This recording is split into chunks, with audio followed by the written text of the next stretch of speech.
When I was a young man, earning $100,000 meant you had made it. You could own a home, raise a family, take a vacation, and still put money away for tomorrow. But today, many Americans earning six figures are checking prices at the grocery store, carrying credit card debt, and wondering how one emergency could wipe them out. So what happened? You didn't suddenly become irresponsible.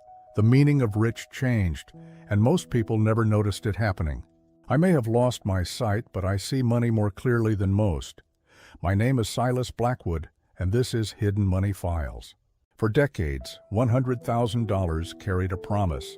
It suggested a stable household, a reliable home, and room to breathe after the bills were paid. That promise was never universal, and it was never equally available. But the broad expectation was simpler: work steadily, earn more, and security would follow. Today, the headline salary is often mistaken for the money a household can actually use. $100,000 is a gross number, not a lifestyle. For the 2025 tax year, federal income tax still uses 7 rates, from 10% to 37%.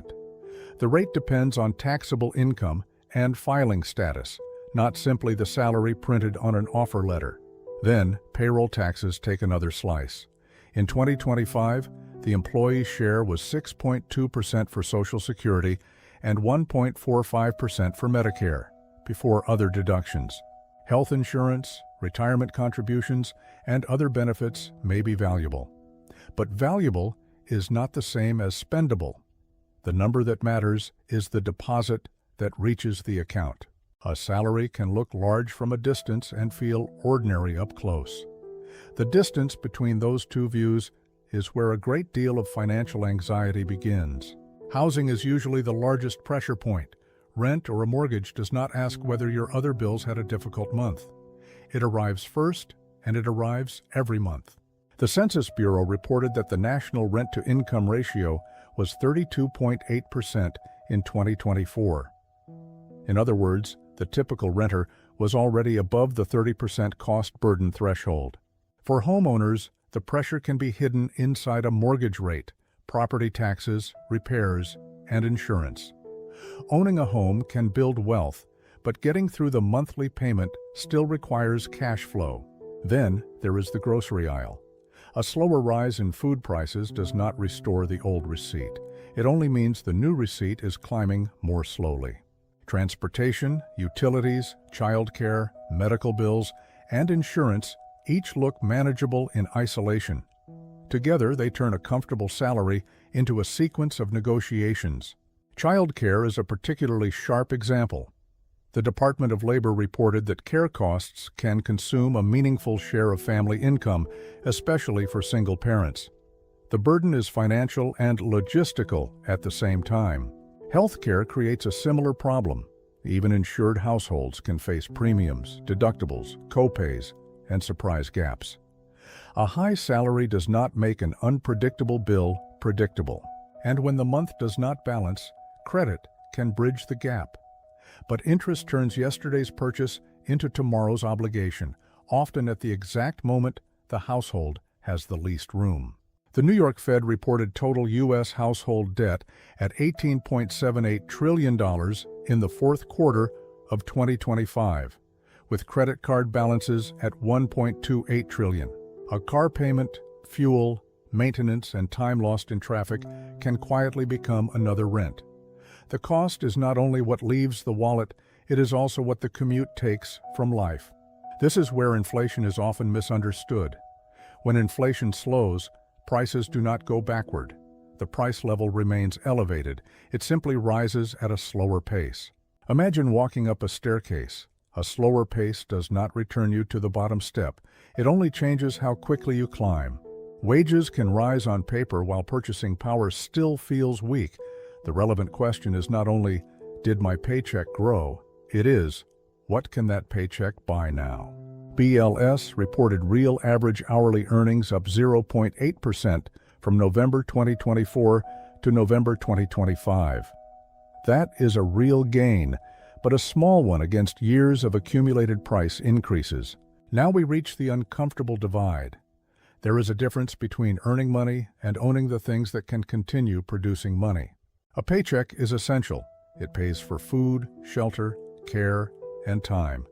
But if every dollar arrives and immediately leaves, the household remains dependent on the next payday. Ownership changes the direction of the flow. A business, a diversified portfolio, or productive real estate can create value beyond the hours one person is able to work. That does not make ownership easy, and it does not make every asset a good investment. It means lasting wealth usually comes from owning productive assets, not from chasing a bigger-looking paycheck alone. $100,000 is not one experience across the country. Housing, transportation, taxes, and childcare can turn the same income into very different lives from one region to the next. And even taxes are only part of the story. The same gross salary can produce different take-home pay depending on filing status, deductions, benefits, and the state where the worker lives. Education can increase opportunity, but the financing of education can also follow a worker for years. Student debt competes with saving, home ownership, and the first real chance to build a balance sheet.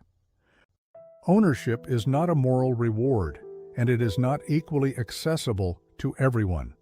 Starting capital, family support, geography, and timing matter. That is precisely why practical financial education matters.